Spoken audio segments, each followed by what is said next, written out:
All right, we're back. Busy week. All right. Busy week. We have a fantastic guest today. We had a great guest yesterday. Yesterday, though, I appeared on Husky Talk, Derek. I know. Look at you, man. You're like, UConn alums are coming out of the joint. Oh, my God. They're asking me questions from 9,000 years ago. It was great, though. It was great. And then he threw me on Worcester, Massachusetts. I guess they run a sports radio show there. Okay. Okay. And I appeared on that at 8:30 last night. I didn't know what I was going to talk about. I was talking NFL football for an hour.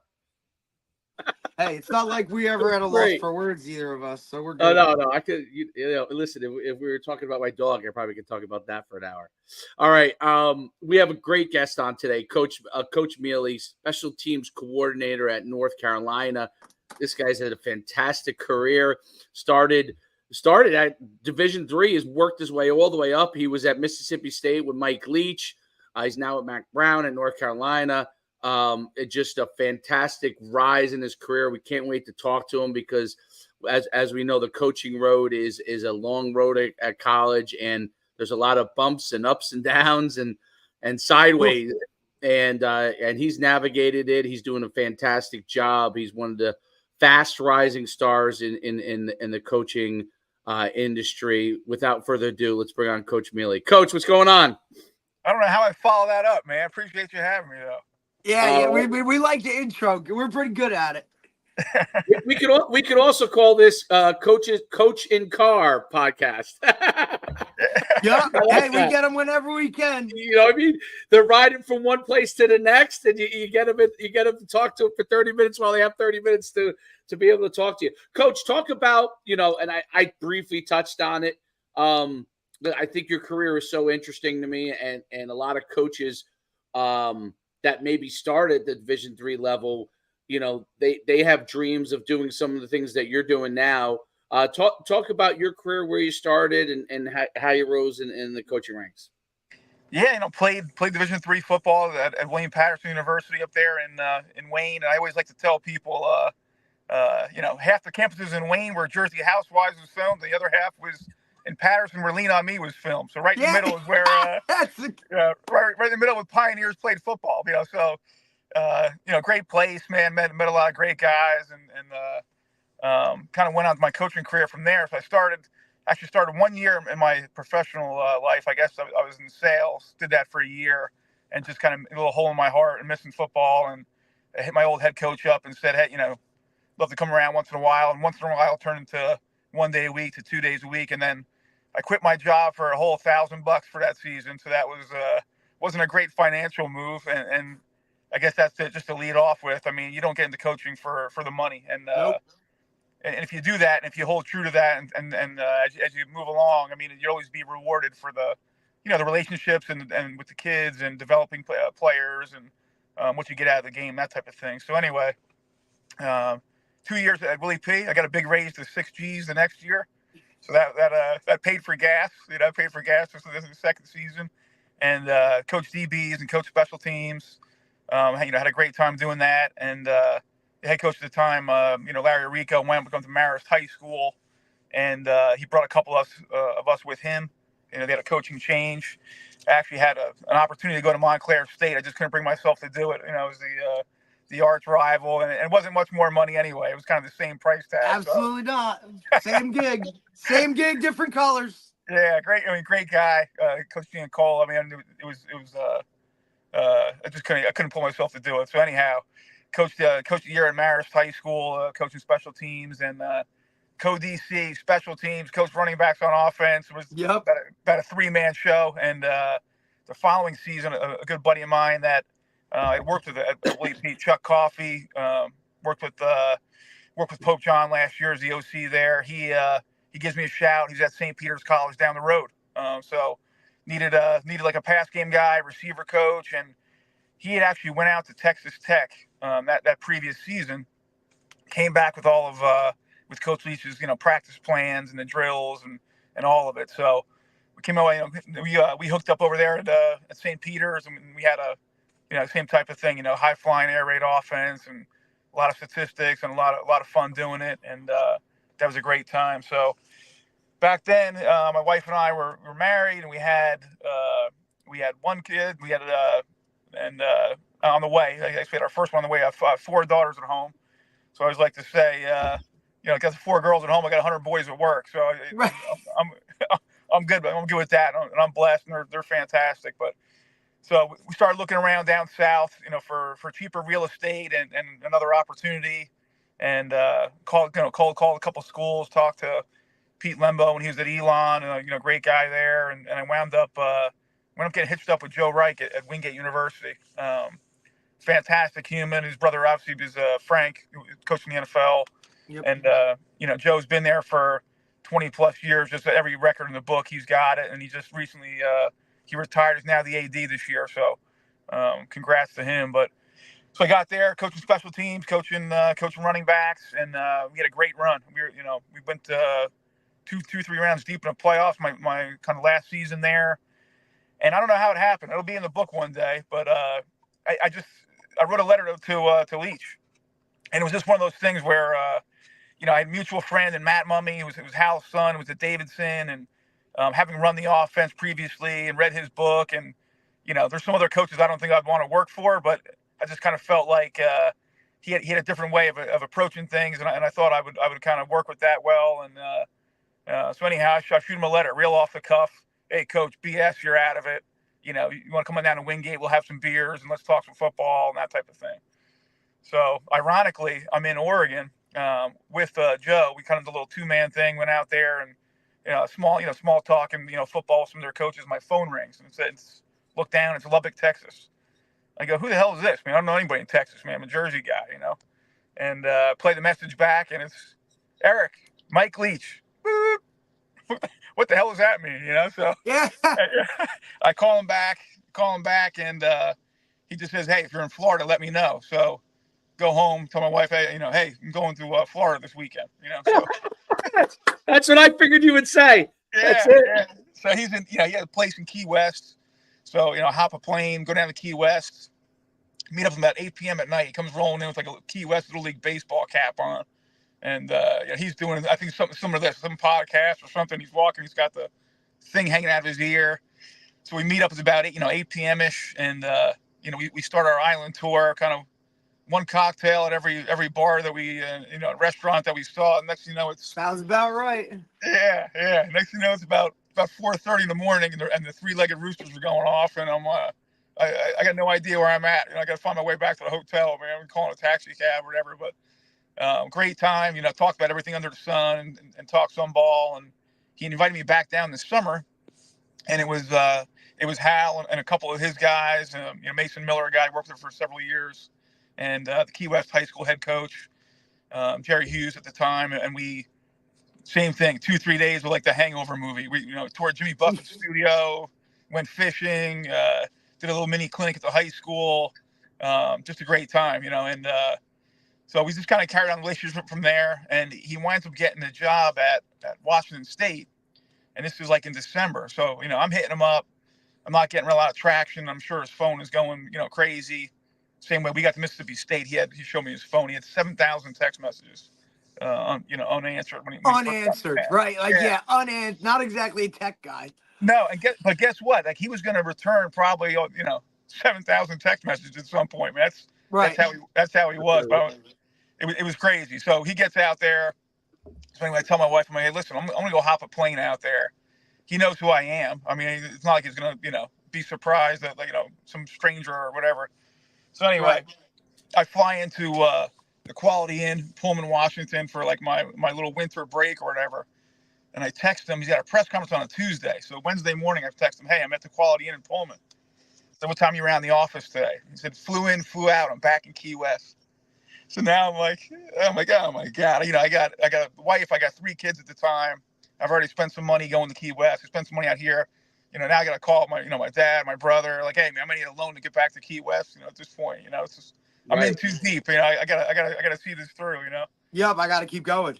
Yeah. So I told Mike, I said, hey, I'll meet you in Key West this weekend. And then I think that's when he realized, he told me that's when I knew I couldn't shake you. So he invited me back out. I tell Joe about it back at Wingate, and he actually he flew me out there on professional development money and told me to come back with some clinic notes, so we can kind of justify it. But he was just kind of speaks to what a great human he was, Yeah, that's Right. pretty freaking supportive. That is That's really that's cool. unbelievable.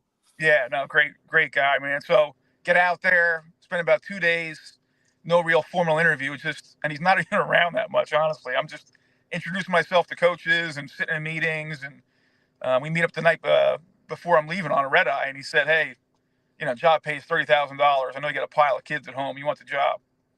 Don't know what the job was, and my wife and I had kind of discussed we need a certain amount of money, which we weren't going to get that either. It was about half as much we were making, and I'm like, heck yeah, I want the job, Shake his hand, call my wife, and I'm like, hey, we got it, how much money do we get, And the answer to that was, the answer to that was sell the house, one of our cars, and all the furniture. But we're heading west, And God bless her, man. She was supportive, and she kind of saw that the vision of what we were going to do, and kind of bet on us, and got out there. And it turned out, I walk in the door and get introduced, and it's hey, this is Eric Mele. This is Coach Leach's new, QB analyst, assistant type thing.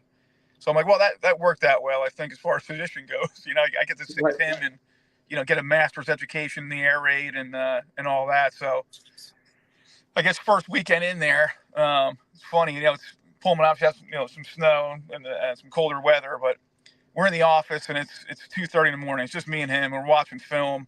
There's a whiteboard filled with mafia hierarchy, Y cross and tags on that play, and then there's the Vikings, where they originated from, and then there's mesh and different variations of mesh, pizza spots across the country, just so on and so forth, man. So you're in there just just having a blast, man, real enjoyable, and then hits whatever about 2:30 in the morning. He's like, all right, let's hit it for tonight, and we'll come back tomorrow.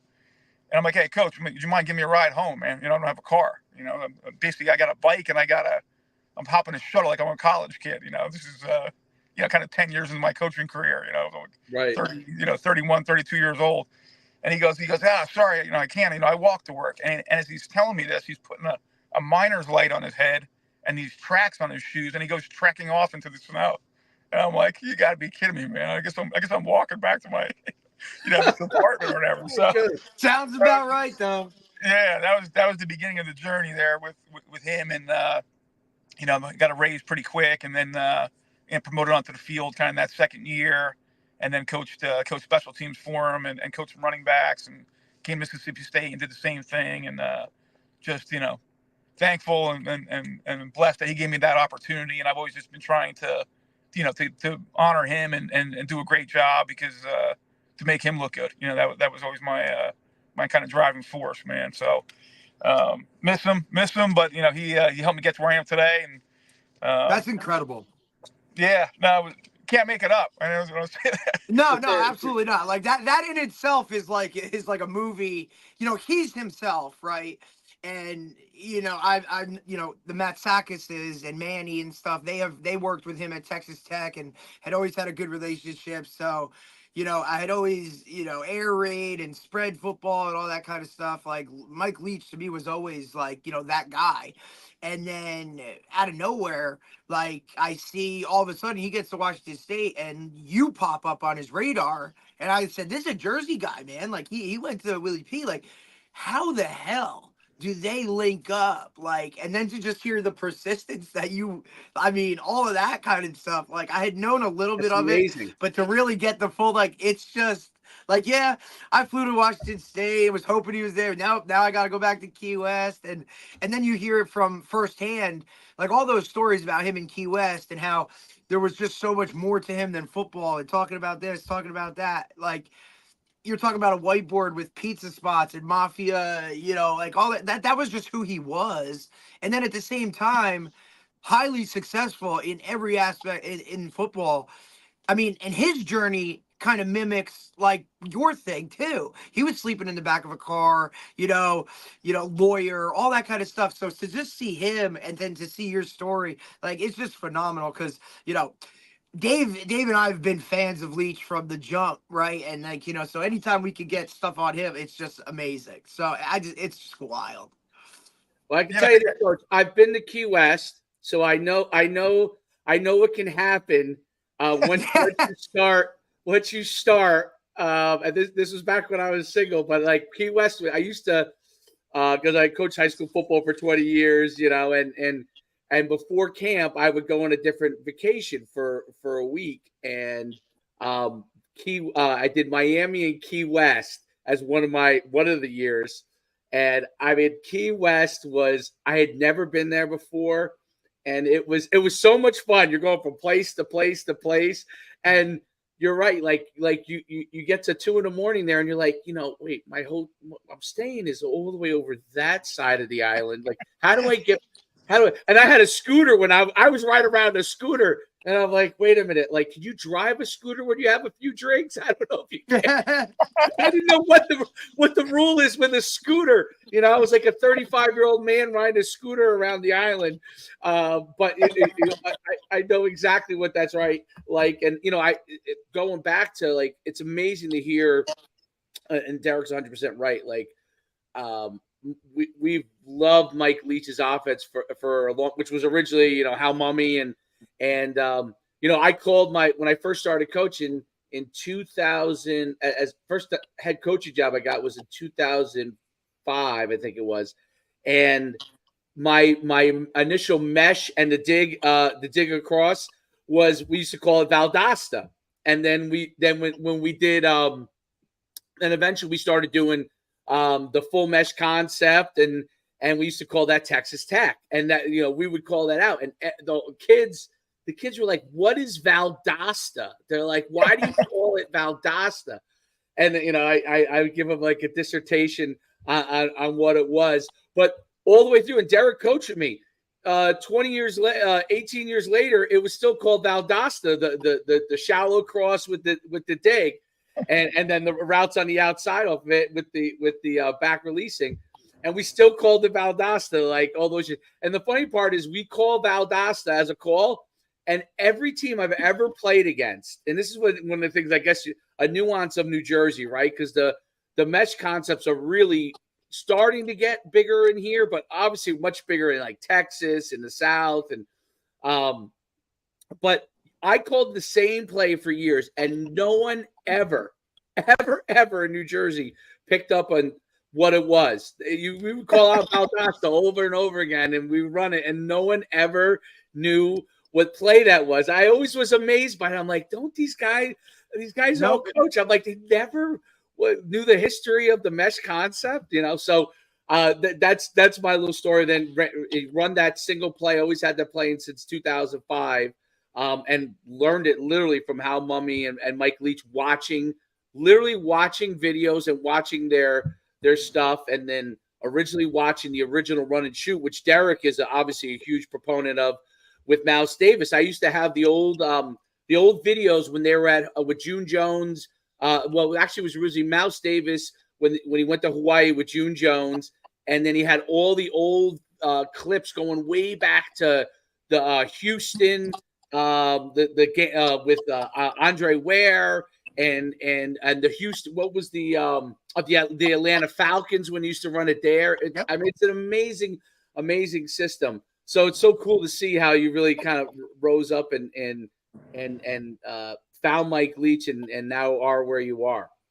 Yeah, and I tell you what, he's also, part of when I landed here, and I'm talking to Coach Brown on a Zoom call, and he hops on. I mean, just super sharp, and obviously there's a reason why he's won a national championship. And talking to my girls and talking to my family, but those guys were actually really good buddies, and they really like respected each other and go about their business a little bit differently, maybe from a personality standpoint, but a lot of same common grounds, core values, and really sticking to what they believe in, and that's why I think they're both successful. And just kind of gravitate towards those people, the like-minded people that have a clear vision and want to do right by the kids and, run a good program, man. So I'm fortunate to kind of land over here now as well.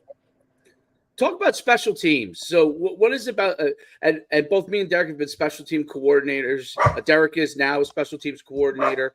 And, what is it about special teams that you find so intriguing and so unique and so dynamic?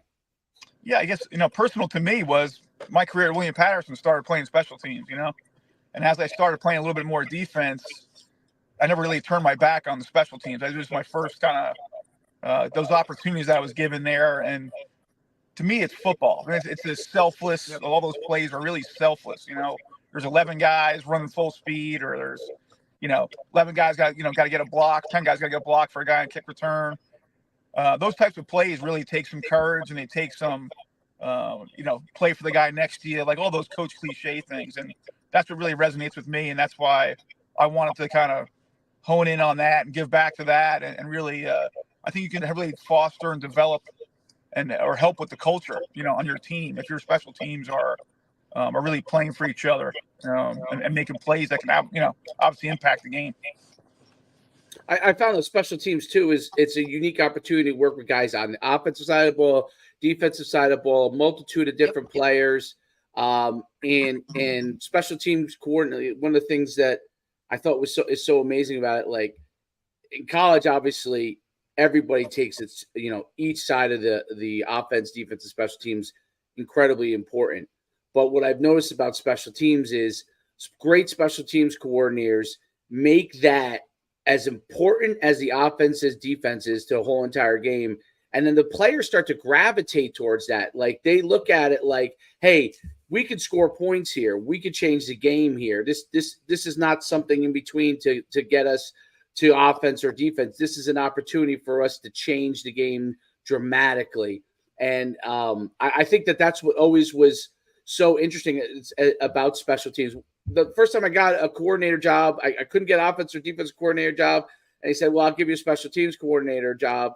And I was like, oh. And then once I gravitated towards it, I realized, oh my goodness, like we literally could change the game and swing it in our favor, put a game away, come back from being down. It was such a unique opportunity. Talk about that part of special teams. Yeah, I think it's part of your identity of your team. You have to, if you're trying to make plays. I mean, the air raid was an attacking system. Right. Mike always loved defenses that attacked as well. Like his thing was give me the ball back, whether it be a turnover, or big plays that way, or if they're going to score, okay, let them score. If the ball goes over your head because you're trying to make a play, I'm good with that, because then we get the ball back. And the same thing for me. I mean, I got a million stories, but stuff. You run a touchdown back, or a guy doesn't return the ball, and he come over. Why isn't the guy trying to make a play there? So we were always treating those as offensive plays. Punt return, kick return. That wasn't a fair catch opportunity, or try and get the ball back to the offense. It was our chance to make a play. And then on the defensive units, it was. I mean, I remember kicking to McCaffrey, and we were spraying the ball over the field, and he comes over and goes, "Hey, why aren't we kicking this guy?" I'm like, Coach, right now they're number one in America, and he's averaging about 35 yards of return. That's why I'm not kicking to him. He goes, well, don't be afraid of this guy. Go ahead and make some plays. It's just, all right, Coach. But that's the way. I think it's part of the identity. The kids need to hang their hat on it, and they need to understand, like you said, it just needs to. It's a momentum thing that can swing the game at any point, and you need that. Anytime. When you're playing with teams that are very similar to each other, it's going to come down to that. Whether right. Small amount of plays, but you better be ready to show up. It's really, really unique thing. And coming to North Carolina, I haven't been to the University of North Carolina. It's one of the most beautiful schools in the country, with a unique, great downtown. It's a great student atmosphere. It's always been obviously traditionally known for its basketball. But football has been a quiet power at different times, and Mack Brown has come in and really resurged North Carolina football into a national powerhouse again. Talk about what it was like to get an opportunity to go coach with Mack Brown, and obviously you're in the early stages of it. But talk about what it's been like so far, and to be able to work with Mack Brown. Yeah, I think just the overall plan he has, it's phenomenal. It's very detailed. I mean, he's very mindful of what's going on with the players. I mean, he's at lunch every day, and he's greeting every kid as they walk in, and he's asking them about their day, and he truly cares, So he really, tries to develop them, I think, holistically, because I think that's kind of some of the magic when you get good teams with the chemistry and those guys all pulling together. you've got to have, come from the top. He cares about them, and then he wants them coached hard. That's the thing. He wants those guys developing. He wants them put in tough situations, and he wants them to reach their fullest potential. So it's been exciting. It's like I said, different than Mike, but a lot of similarities. A lot of similarities. And there's some old school stuff in there, which I kind of vibe with. Some of the new age, softer stuff. Not so much. But these guys are tough, and they want to play hard. They want our guys to play hard. They want to be challenged, and I do too. Just as a coach, I want to be held accountable, and make sure I'm pulling my weight on the staff, type of thing. Yeah, absolutely. I remember Awesome. when Mack Brown was at Texas, and when he won with Vince Young, and that was one of the most it's one of the most iconic moments in college football, because USC and Brian Cushing was the star for them back then from Bergen Catholic as linebacker. I remember just as a high school coach and how everyone thought of Brian Cushing as this unstoppable force, and obviously he was a great pro for a long time. And then when Vince Young shook him to go into the end zone, I just remember, my goodness, it was just an incredible moment. Obviously, won the national championship, and that was really even though Mack Brown had been around for long, he'd been in North Carolina before, right? And it had been around for a long time, and had been a very successful coach. That was the first time I ever saw anybody take the quarterback and just say, "Hey, you can run and pull at any time you want." And I thought it was so interesting. Those early 2000 time periods with Mike Leach, with what Mack Brown was doing with the quarterback, with what USC was doing with passing the ball, and with what's his name? I forgot. I can't believe it slips my mind. Matt Leinart and Reggie Bush. What they were doing with the running back passing game in college, which really wasn't a thing. You really kind of ran the ball with the back until then. It was like a changing moment in college football. And now you see all of these things integrated in college football in some capacity, maybe all of it in the same offense. You see, air raid type offenses that'll run the quarterback, and so I think it's interesting how all these concepts that in their own separate entity emerged in the 2000s now are meshed, for lack of a better word, into different offenses. You see it with, Gus Malzahn, where he integrated the spread wing T into his offenses in Auburn. Now you see teams running a lot of wing T principles in their blocking schemes, and Lincoln Riley does it. It's so interesting to see it. Talk about the evolution since you started coaching in football that you really are seeing, and some of the trends that you're seeing in college football now.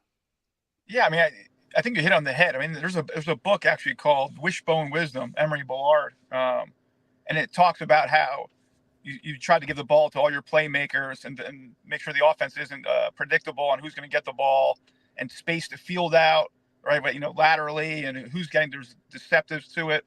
I mean, honestly, it's weirdly it's directly the air raid is the same thing. You're trying to distribute the ball to different players. You're trying to stretch the field horizontally and vertically. You're trying to get the ball in space to people, let them make plays, your best players. So all of this stuff, I think, has merit. I mean, if you want to run the, spread run game, do that, but to me, I think the real successful teams really have an identity and stay true to whatever their system is or what they believe in. I don't think it could be all of it, but once you kind of tailor it to something and say, hey, we're going to have some air raid pass concepts, but we are going to run the quarterback a little bit. And, we might specialize in this, but that's it. Then you go to bed with it and you rep it and really get good at it. So it doesn't matter what the defense is doing. It's more about your execution, or trying to pick a perfect play. You can't. I mean, they're going to make mistakes. They're not always going to be in the same place that you expect them to be before the snap or after the snap. So it's just about, adapting, but having that comfortability because they put all the reps in that they can adjust on the fly and everybody knows where they're going to be. And then you can execute your plays. But yeah, it's been a total revolution. I mean, the game's changed so much. I mean, even like you mentioned Jersey ball, earlier. I mean, that was running the football. We ran the veer at my high school, and I was the quarterback. You couldn't see me behind the line of scrimmage. That was part of the advantage. And it was I threw 5 passes a game. I think I completed about 3 out of 5 every week because Nobody thought we were going to throw it. There's a wide open tight end somewhere, that type of thing. But and we were successful. We won a state championship and all that. But we've come a long way. Football's come a long way since since doing a lot of those condensed sets and all that. But yeah, no, it's so. Yeah, Derek, good. No, it definitely has. I mean, and you can just look at the evolution of it, and it's kind of funny. You kind of look at it, and for a while it was spread, and now you start to see, the trends coming back with Michigan winning a national championship, and they were pounding the rock a lot more than they were chucking it around, right? You're talking 2 tight ends, 3 tight ends. So I just think the trends of the game just keep coming back around, especially now high school wise, with the limitations on how much contact you can actually have and all of those kind of things. Tackling's just not taught like it was back in the day. And, the physicality of the game itself is not like it is back in the day. So it kind of warrants like a spread system.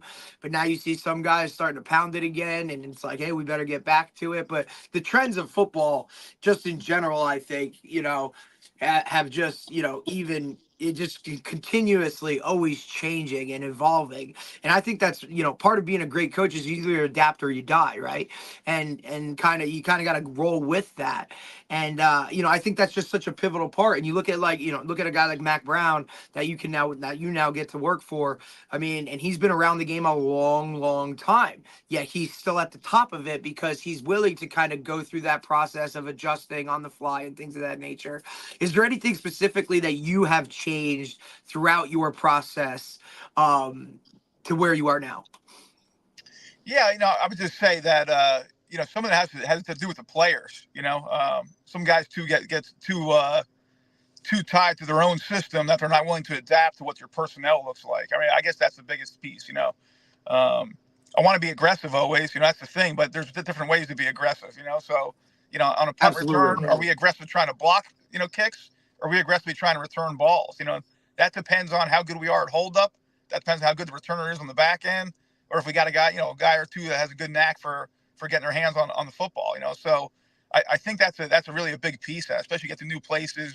You really got to find out the personnel and how does that fit into your philosophy or what you believe in. And if it doesn't quite fit, then you better figure out a way to make it fit so it works for those guys to be successful. I mean, at the end of the day, they're the ones making the plays.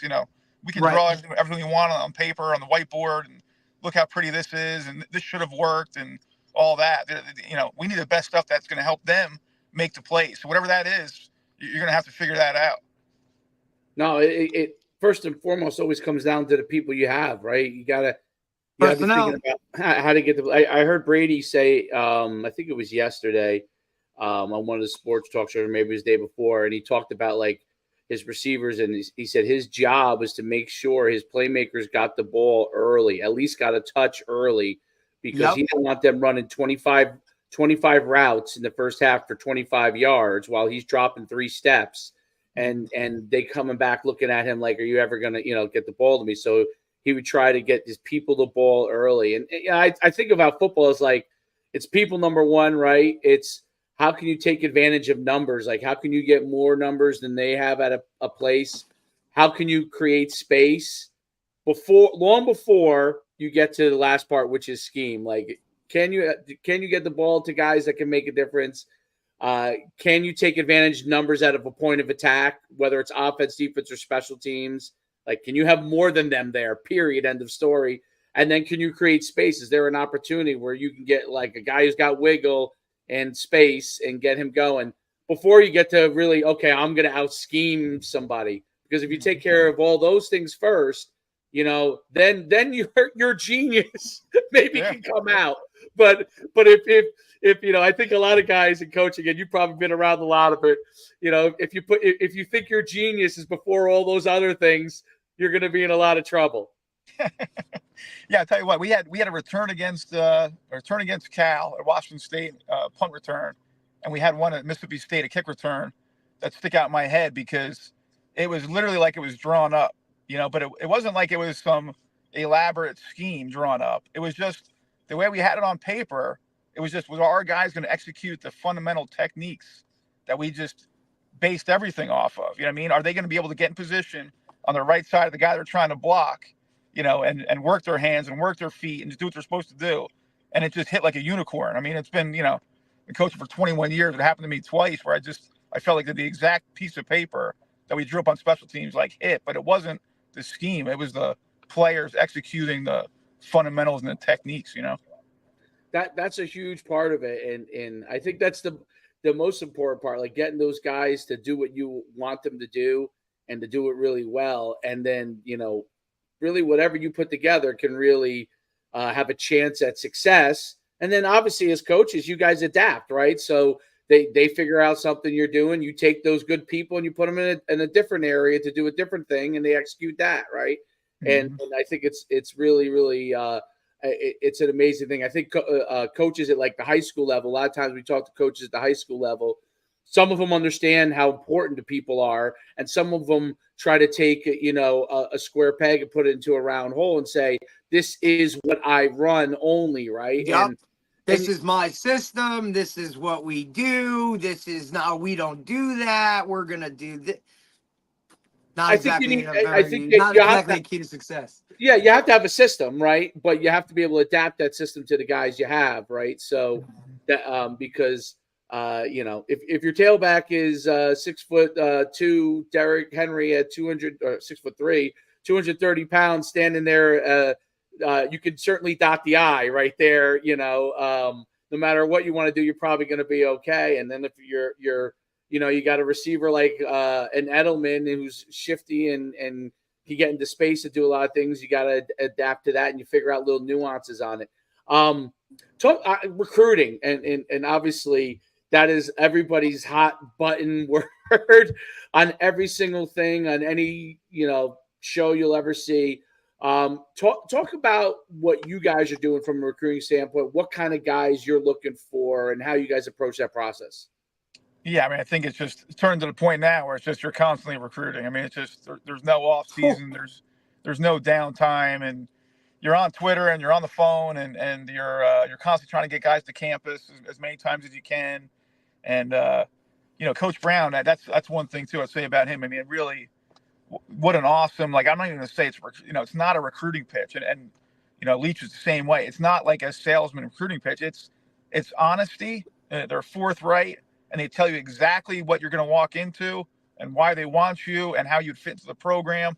And at the same time, if there's not their type of guy, they're not going to take you, right? If you're not a good citizen, right, who works hard in the classroom and is going to work hard in the football field and give good effort, and just be a good person, do all those things, then like they don't want you part of the program. And I think some guys will compromise some of those things for a guy's certain talent level. And I think you're better off having a guy who maybe is not quite as talented, who's going to work hard in all aspects and be coachable. And that's how you get teams that are consistently year in, year out going to win football games for you. So that's the hard part too nowadays. With so many people, there's so many people in these guys' ears, right? These kids' ears that are giving them all kinds of advice, and a lot of times the advice isn't great in my opinion. And so they don't know quite what they want. Yeah, they don't know what they want, and you're trying to tell them honestly what the best move is. And listen, if it's not at our place, you need to go somewhere else. But you need to find a best place for you. But it's difficult. It's getting difficult. Well, I think you're 100% right, because I think there's people who will advise them that don't talk straight to them, like aren't willing to have difficult conversations, saying, hey, like, maybe you are not an FBS guy. Maybe you are an FCS guy or lower, whatever the level is, right? And people around them aren't willing to have that conversation. I've seen so many kids blow opportunities, like let's say you guys offered them and a few other schools offered them, or 5 or 6 other guys offered them, and they think they could sit on the offer forever. They don't realize how the process works. Like, that you're filling up your recruiting base. You have a let's say at a position, a few guys that you really like. If one of these guys are willing to come to you, that's who you want there. And maybe there's obviously you have a number one priority or two and so forth, but you don't want a guy to take you through the ringer unless he is the number one guy in the country. I understand that, quarterback, those kind of, but you really have to be the very, very best at your position. You could Absolutely. Be a top.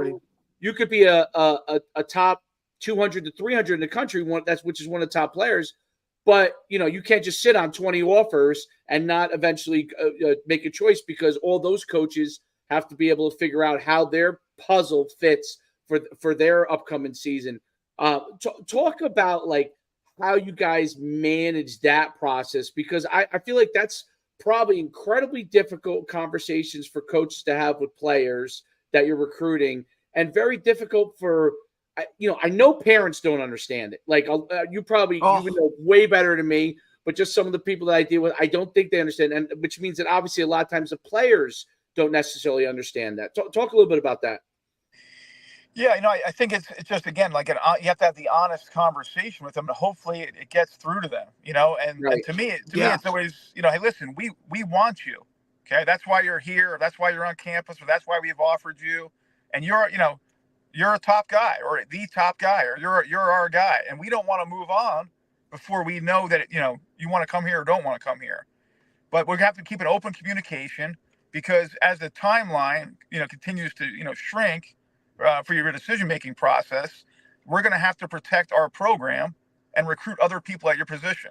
So if you tell us right now that you're on board, we're on board. Let's go. Everybody's happy, man. We're not going to recruit your position anymore, or we are. We're taking 3 guys at your spot, and you're one of them, and we got you. But if you don't, and as this continues, and you take other visits and show other interest, and you're not recruiting us back, showing us that you want to be here, we're going to have to find the guy that wants to be here, that we also like, who's a good player. And if you tell them that, as you kind of go through the process and say, hey, where are you at? Right now we got to bring a guy in on an official this weekend because we're waiting on you, but we can't afford to let this weekend go by. Got to bring somebody on campus. So some kids, I think, actually understand that and realize, okay, I gotta start whittling down, how many schools I have, or I gotta give these guys a real answer, because at the end of the day, you only get to pick one. Right. And I always tell the parents, hey, listen, like, there's NIL involved and all these other things, but you go to a campus, you've got to see yourself or envision yourself on that campus for 4 to 5 years to be successful. Football aside, if it's a place you don't want to live, or a school that you're not going to enjoy, it's not really going to work out. You can't just go to college for a year and then jump into the NFL. Like, you're going to have to spend some time there. So, like, get all the information, right? A smart man gets all the information and makes an informed decision. So, see those couple places you want to see, and if you're not some elite top guy in the country, like, go to a Division I school, but also go to an FCS school, and go to a D2 school, and go to a D3 school, and kind of have notes you can compare. So when you get these offers or opportunities, you're informed, and you can make a great choice, Right. And it's something that we tell our guys all the time, right? I mean, Dave's heard me say it 1,000 times. Like,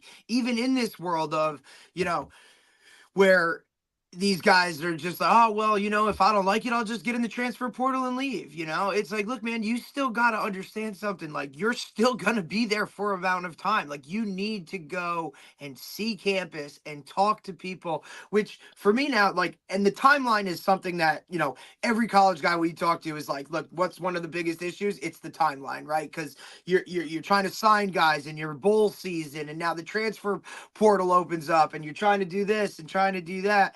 But we talk about it now, and I brought it, Dave and I have talked about it. It's like official visits used to happen during the school year when everybody was on campus, when things were like going on. Now official visits happen like post, nobody's there. They're on their visit. The summer, there's camps going on, right? And it's like, okay, and like, now coaches are talking to guys on official visits, but they're also working camp on campus. It's like, I just don't understand. Like, how the hell you guys juggle? I know. I commend you.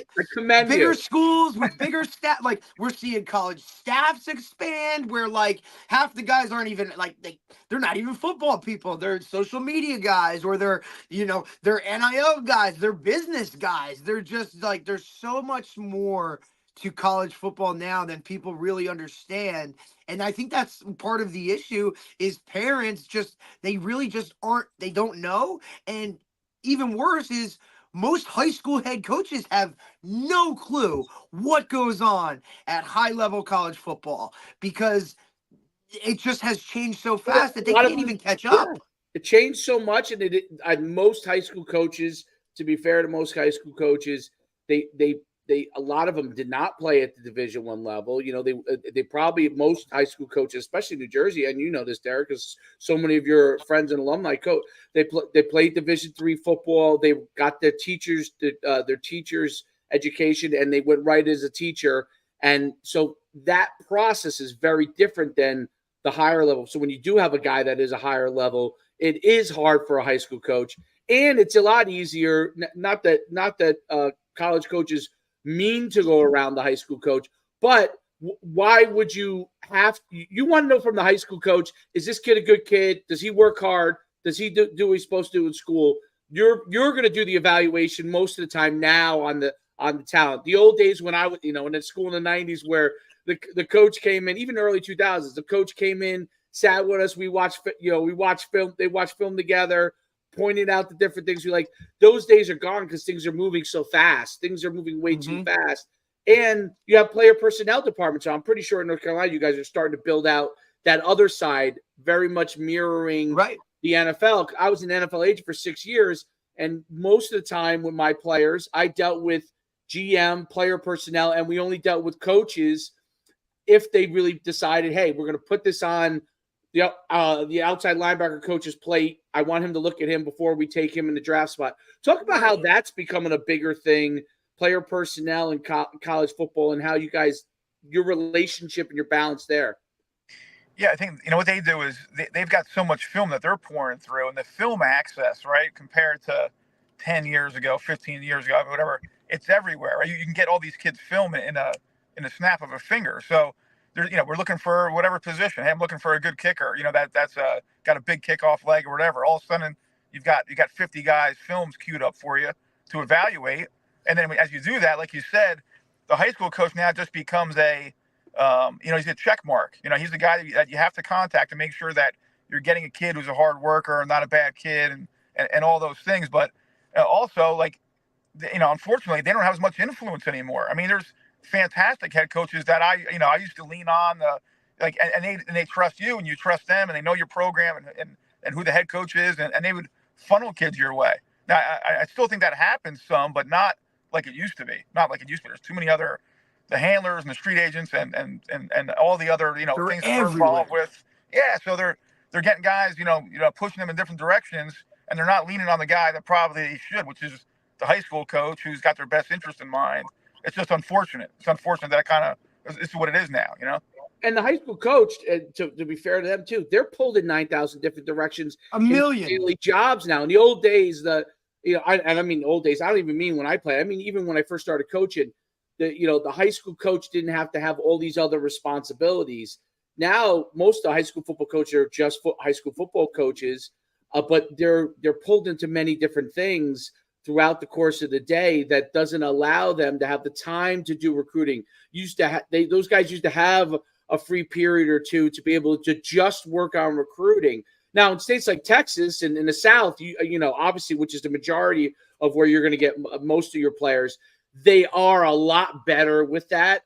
That's more of a Northeast thing. That's a limitation in a lot of the Northeast schools that I think Northeast administrators don't realize. That's what makes it harder sometimes for Northeast players to compete, because the football coaches in the South have more ability to reach out and have time to be able to do it, and they give them a little bit more leeway to do it than a lot of guys in the Northeast do.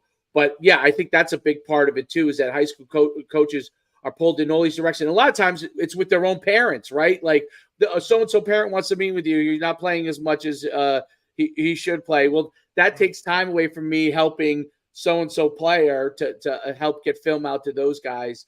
And I think it is, you're 100% right. Like the old filtering process was a high school coach would send out a videotape, and he wasn't sending out videotapes on every guy, right? He was sending it out on the guys, right? That's the other part. That's the other big issue. Now you send it out on everybody. Every kid and every parent expects a kid, you're gonna play college football. That's hey, if you play high school football, you're gonna go play college football. Every parent expects that to be the case, and that's part of the process too, is just the amount of workload that these guys now have on their shoulders.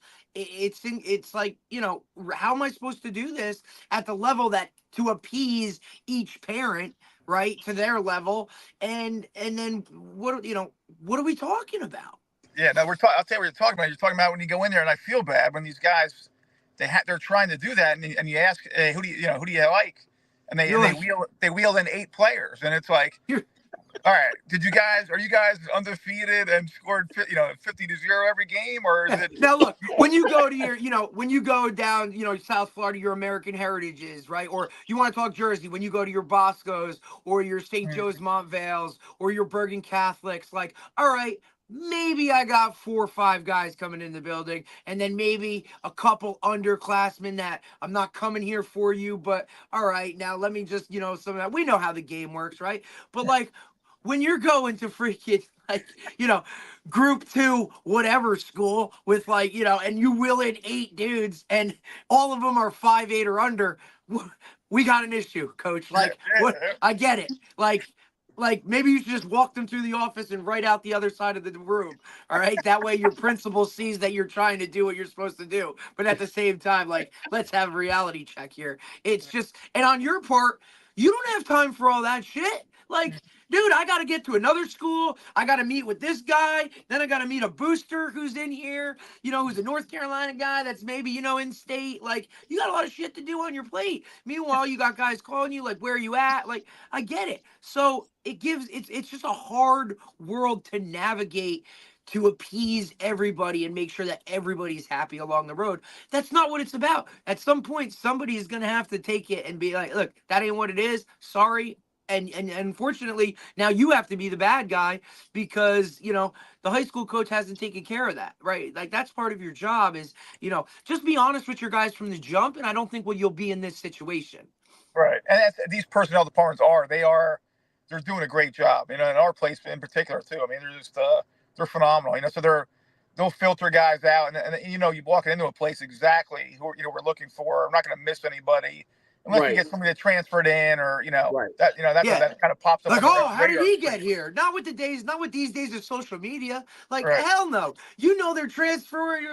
Before probably their high school head coach knows. Hey, coach, I'm transferring to this high school. Well, did you tell your coach? Because he just told me that you got to work out at 3:00. Are you not showing up? Like, oh no, coach, look at my new hat. Like, check it out. I already changed my X page and all this other shit. Like, I did. It's like, dude, like, you guys are worried about the wrong shit here, man. I'm in Florida. 2 years ago, and I talked to the coach, like that weekend before going to school, like on a Tuesday, so it's like Sunday night. And I get to the school and I ask for the kid, and he goes, "No, he's over at the other high school now." And I'm like, that's been 48 hours. So you told me the guy's going to be there on Tuesday, whatever time. I show up, and he's at a different school. It's crazy, man. What, and especially, those guys down there, too. He yelled at him at Sunday. The kid was gone on Monday, Wait a minute. How do you get yelled at on Sunday? And that's a wild Would you see him in church and yelled him at church? It's crazy. I mean, look, my buddy's the head coach, and we've had him on, Mike Smith. He's the head coach at American Heritage, down in Fort Lauderdale, produces all top-level guys, all whatever, you know what I mean? And, he just lost, like, literally the fastest kid in South Florida, receiver. Like, he just left. The kid, hey, I didn't get the ball enough in spring practice. I'm gone. Like, okay. Like, it's like, it's a great problem to have, the amount of talent, but, and I talk to, we talk to these guys up here all the time. Like, look, man, if you're not recruiting your roster or actively having conversations, like, on the regular, like, these kids will just, and it happens in high school now. Jersey passed a rule last year that, you get a one-time free transfer, not have to sit out unless you're a senior.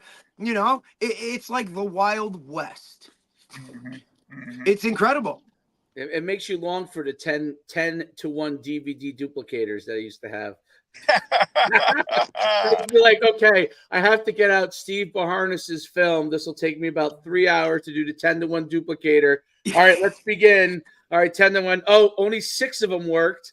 And you remember those? You're like, wait, this is what it was, 8-1 duplicator. Okay, wait a minute. Hey, let me hang on. I got to drive to this diner in the middle of wherever, and I got to meet this coach to exchange film, green dots. The film exchange. Yeah, the VHS film exchange. at an airport, Western Connecticut. You got to meet him 3 hours, and then you come back, and then the fun part starts. You can only copy like 2 at a time or whatever. So who do you give the first copies to? Who's bitching about it? All that kind of stuff, man. And then it's like, wait a minute, I can't wait. This isn't the right film, Coach. I can't see this dude. He like I can't. What number is he wearing? Like, I don't know. Is he on the hash or is that the sideline? I don't know. But what are we doing? I remember sending we all been there. You might know. I don't know if you remember Benji Wimberly. He used to coach at Paris Catholic, and then he was at Hackensack. And my very first year as my very first exchange as a head coach was with Benji Wimberly.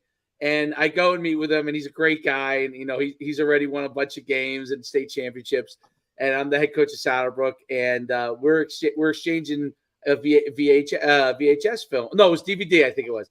And I go and I hand him a DVD. And I get back just about to start practice.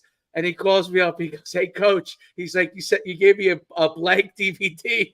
So I had to go back in there. And I'm like, oh, my God, I got to recopy. And I just began. I had to have the guy start practice while I recopy this thing and get it rolling. But you know what? Those things is interesting because you're right. You could focus on these are the 3 or 4 players that I know or 1 or 2 players that are really recruitable.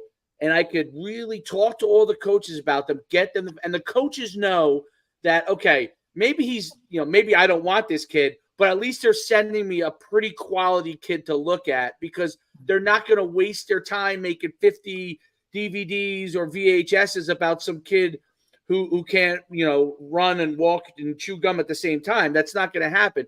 Whereas now that part definitely has changed. You'll get a huddle link and say, "I'm very interested in University of North Carolina," and it's a 5'5", 125-pound, slot receiver. I'm a slot receiver. I'm really quick. Well, you have 60 more pounds to go and 4 more inches before I could even possibly take a look. You're probably still too short at that point. And I think that part has really changed. I think that's where the player personnel probably really does help that. You really need just a overall. Before they started going to the player personnel department, that in-between time had to be super difficult because you're probably coaching and looking at all these films at the same time. Right, because God forbid you miss on one, there's your job right there. Right. You're trying to filter all that, and do all those other different jobs at the same time. And now they're able to help with that. And even getting the kids on campus piece, they're phenomenal for taking them on tours. I can't tell you how many tours at Washington State that I took the kids around myself. We were able to back then. Or just started getting out of hand. Now at least there's other people that can kind of show them around and then veer off and talk to you for 20 minutes, And we've talked about it too. Like, that's not your expertise is football, right? Like there are some guys that, look, we've all had coaches that you're like, dude, this guy's a little socially hey, you know what I'm saying? We've all had those guys, but are brilliant X's and O guys or can communicate with their players one-on-one and get the gist of.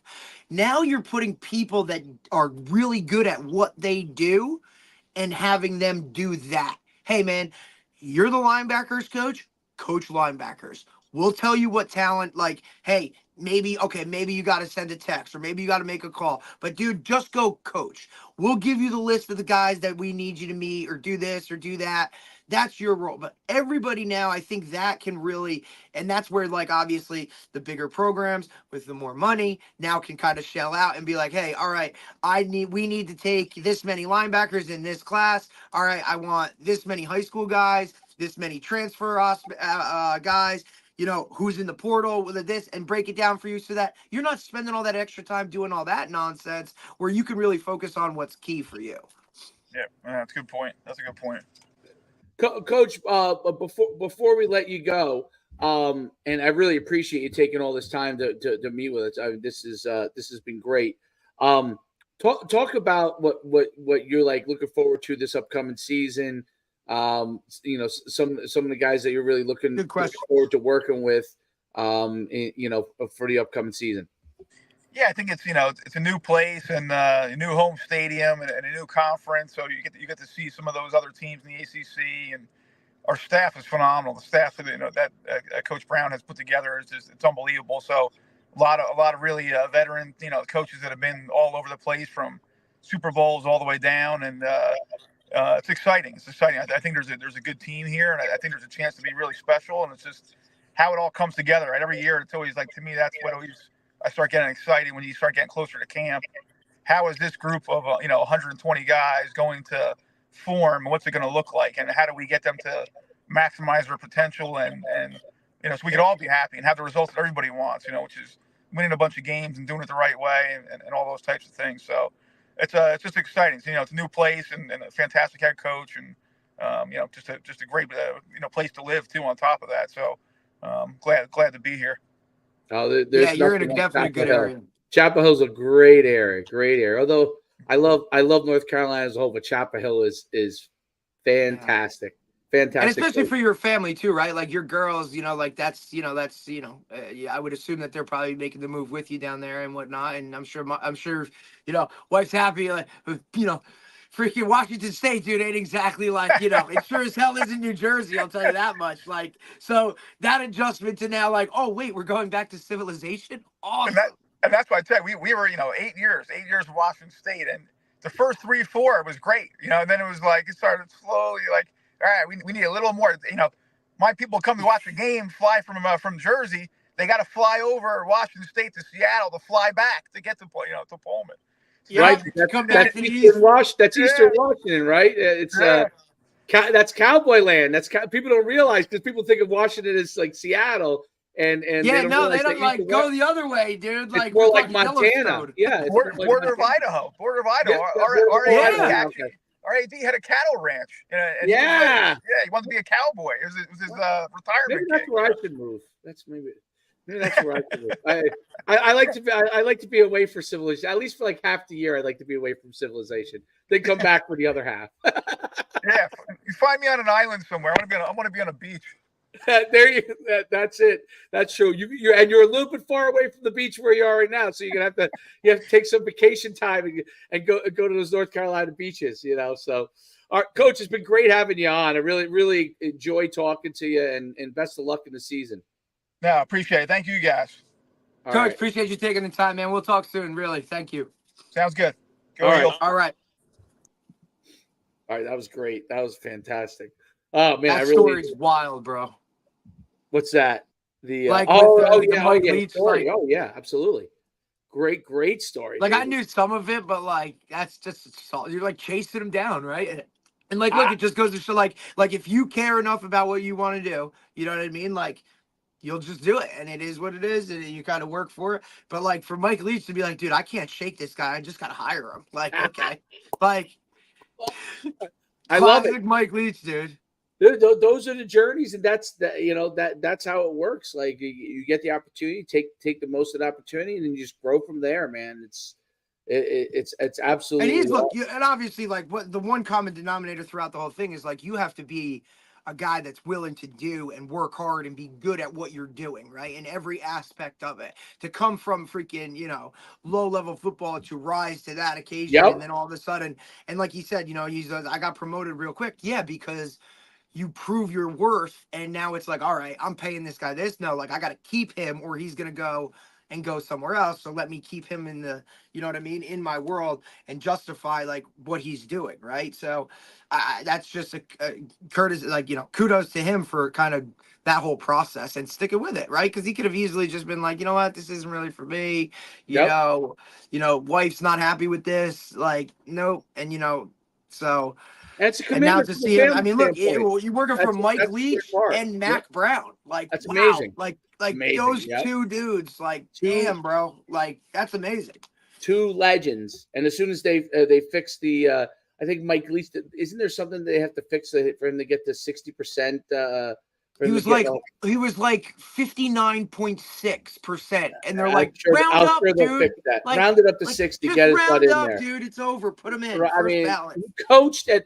That's the funny thing. People don't realize that sometimes, like, Mike Leach is one of those guys that had to build each program. So every single one, like, nobody was that losses that go with that. You're going to lose games in the beginning, so obviously that's going to affect your record. It doesn't have anything to do with how good. good at coaching is, like the guy who probably has the highest winning percentage of all time is probably Ryan Day. He probably has the highest percentage. Right, because he's never lost more than 2 games in a year. Like he walked into a great, obviously he's a great coach, but he walked into a great situation too. So, but anyway, let's get 100%. off here and we'll go to next week. We have some great ones as well. So.